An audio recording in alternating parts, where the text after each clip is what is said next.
Over the past couple years, we've seen a huge resurgence of vocoders in pop production music and kind of everything else too. Let's check out iZotope VocalSynth 2.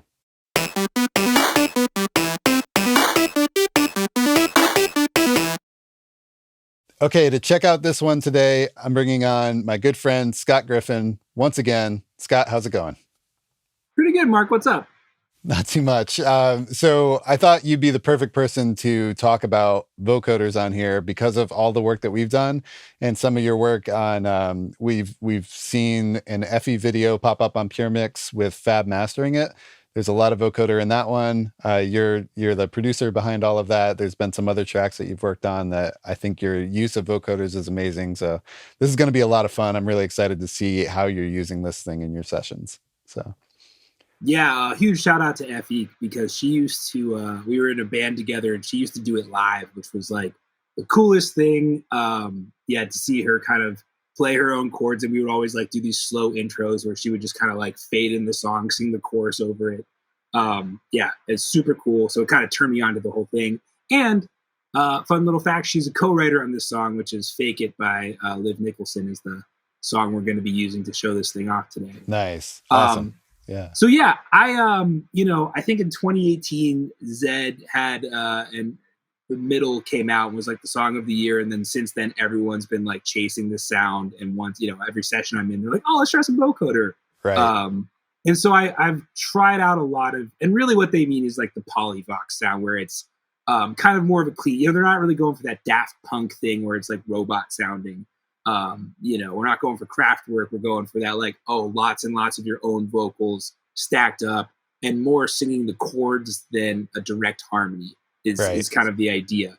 So I tried out a lot of different vocoders. Most of them steered more into the Daft Punk thing. And this iZotope's Vocal Synth, and then since then Vocal Synth 2, I think so far is the cleanest one that I've found. It's my favorite one. Works well in the mix, works well kind of featured. So yeah, let's just take a listen and kind of hear what it sounds like, and I'll kind of show you how I use it. Awesome. So here's the chorus of the song. Let me see. Yeah. Okay. And I think we're just soloed out with just the lead vocals and the vocal synth. Oh, I don't wanna fake it, don't wanna waste the time. I got caught up, stuck overthinking my mistakes and what I've been saying. So yeah, I mean that's it of course sounds kind of robot-y, but in the mix, it's pretty cool. I don't wanna fake it, don't wanna waste the time. I got caught up, stuck overthinking my mistakes and what I've been saying. Yeah, so it's a kind of a cool special effect that you can steer into, or you can subtly put in, and all of a sudden your vocals sound huge if it's just tucked in there. Mm-hmm. And again, I'm just playing chords behind that. I'm not really playing like a direct harmony. And that's why I got this synth in the first place, or the vocal synth in the first place. And of course, it's got a bunch of different modes that are more like the robot kind of thing. Yeah, Biovox, vocoder. I'll just play it real fast to kind of show you what that sounds like, and I'll solo out just the vocoder. I don't wanna fake it, don't waste the time. I got caught up, stuck overthinking my mistakes and what I've been saying. Trying to hold it back in the face, and all that. Maybe that wasn't the best. I had the distortion cranked all the way up there. But yeah, I mean, it's super versatile for this, creating these kind of harmonies and this lush, wide vocal thing where your voice is kind of filling out the sound. And so that's why I first got this, and I use it a lot for that. But I also find it to be a very useful writing tool. And in Nashville, we do all these co-writes, and it moves very quickly. And a lot of times I'll, hear a melody that I want the singer to try. And I'm not the best singer, so it's kind of like, I'm not very good at selling this thing, but I'm pretty sure it'd be cool. So a lot of times I'll just put this on if we have like a demo, and I'll mute their lead vocal and just kind of play the melody live. that I'm hearing, and it plays it back to them. It's like usually like, yeah, that's pretty cool. Let's try it. It's also, I use it all the time for writing harmonies. I think actually in this song, let me see. I think if I flip over to this, and let me switch back to my just standard polyvox. I don't wanna fake it, don't wanna waste the time. So you can hear that. I worked that out ahead of time, and then when Liv got into the studio, I played that back, and she sang along to it, learned the harmony, and we got. Oh, I don't wanna fake it, don't wanna waste the time. I got caught. Yeah. So you can hear those harmonies in there that, she came in, I'm like, here are some harmonies that work. Let's try them. She's like, that sounds great. Let's do it. So yeah, it really helps things move along quickly. It helps me communicate what I'm hearing in a better way than me trying to sing. So yeah, I love that. all the time. Yeah. That's a really, really cool use of this that, I don't, there's some other ways that people go about this, but it's really cool that you can kind of take this track home, figure out an arrangement, even send that to the artist and just be like, hey, what do you think of this? And yeah, cool. That sounds great. Let's book a session and go do it. Yeah. And it's, that mapped out. Learn it, practice it. You know what I mean? Like they come in, they can be prepared. And it depends on the singer. Some singers, are great at coming up with harmonies on the spot, and that's cool. You don't, need to step on their toes, but other singers rely on you, the producer, to help figure out what works. Yeah. So yeah, this has definitely been a huge asset for me to be able to kind of communicate that quickly, and try stuff out. Because I've also done, I've used like Melodyne to take, shift notes around, but this is immediate. This is like, I'm playing this along, and don't like that. Let's try this. Let's try that. Done. I can kind of like do it live. Yeah. So I love the thought too. Super immediate. Yeah, you can be in a writing session with a team of people, and somebody could be, working on lyrics. They could be working on an arrangement thing. You can be in your headphones coming up with vocal harmonies or whatever, and then turn around to the team and say, hey, here, what about this? Cool, let's cut it. Let's go. Just keeping that workflow like super fast, like you guys have to work in those sessions and everything. So. Yeah, for sure. It's been really, really helpful for that. And I think a lot of times we plan on replacing it, and we usually do. It usually ends up tucked in there a little bit because it does add a little extra something, especially if you like make it a little bit wide, turn down the performance. All of a sudden, their voice has like, subtle bit of weight coming into the chorus. Cool, it just really helps fill out that sound, especially if you plan on leaving space for it. I love it. I use it all the time for a lot of different uses. Yeah, it's got a little texture to it too, like especially the polyvox thing. Even though it's the cleanest of them, there's a texture to it that really just kind of adds a nice layer.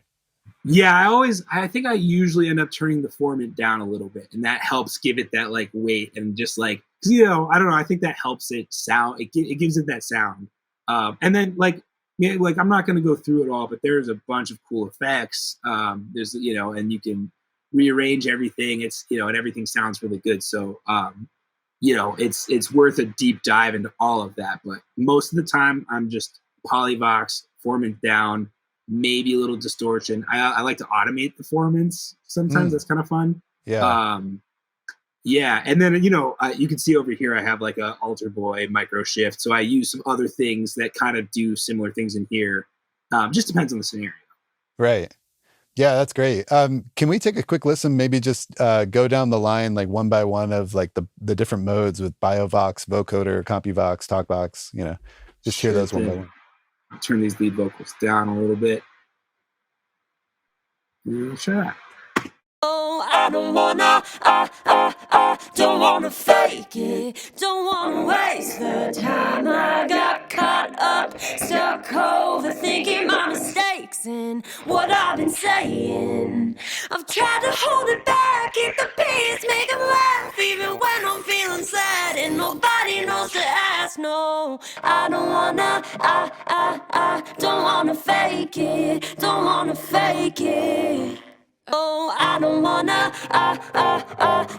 fake it, don't wanna wait. waste the time. I got caught up, stuck overthinking my mistakes and what I've been saying.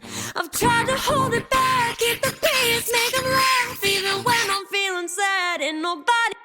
So yeah, I mean, there's a ton of fun stuff, and I often do blend a little bit of that in, especially if I'm trying to like, you know, I think at the end of this bridge, we were kind of like building up to the big moment for the last chorus, that's sort of like tension, and so you kind of like start to blend some of this more crazy sounding stuff in, where it's like, you know, yeah, just give you tension, and then when it goes away, you're like, the release. So yeah, it's great for a lot of different stuff.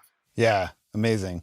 Cool. Yeah, there's obviously like just tons of flexibility in the different controls that are happening on each one. And when we were talking before the show, you were mentioning that you have an interesting way of working with this where you're actually duplicating the audio because sometimes you like to do different things to the audio that's feeding the vocal synth. Yeah, so first of all, I mean, this has a couple different modes where you can just throw it on your lead vocals. I like to use it in MIDI mode so I can play the notes that I wanted to sing back, and then you have to send like a source, a carrier signal to the synth for it to manipulate. Traditionally, you would just like use a send to send it to side chained into the synth. I like to actually duplicate the lead vocal or whatever I'm using, because then I can do things like, you know, take out this breath, take out the noise there. You know, maybe I don't want this word. And rather than trying to like automate a send, this is just like, I want to take out all the noise, because with these, you kind of end up with artifacts, and especially if there's like empty noise, it just can get kind of messy. So I like to make my source signal as clean as possible. And I can also do cool things like maybe mix the background vocals with the lead vocals. Like if I have some oohs leading into the chorus, and then, you know, that are background vocals, and then chorus comes in and I want lead vocals, I just throw the oohs up on that source track. I don't send that anywhere else. It's just sending to this synth, and that's all it does. So yeah, it just gives you a lot of flexibility. I think it's a really good workflow to allow you to kind of manipulate things with a little bit finer detail. Nice. Cool. Well, yeah, that's a lot of cool uses for iZotope VocalSynth too. You guys can check it out, iZotope.com. Scott, where can people find out more about you? They can find out more about me on my Instagram, just Scott Griffin Music at Instagram. Check me out. Nice. The track is Fake It by Liv Nicholson, also mastered by Brian Lucy, the official one that's out on Spotify. Do you know who mixed that? I forget. I don't. I'll have to look it up. Awesome. Mark Abrams mixed it. I don't know why he's being shy. Oh, now I'm accountable. Yeah. Yeah. Awesome. Scott, thanks so much for your low coming end's on. kind of weak, man. Come on. Right. Yeah, exactly. I wonder if there's another video that might help me with that. Maybe something subbish. Cool.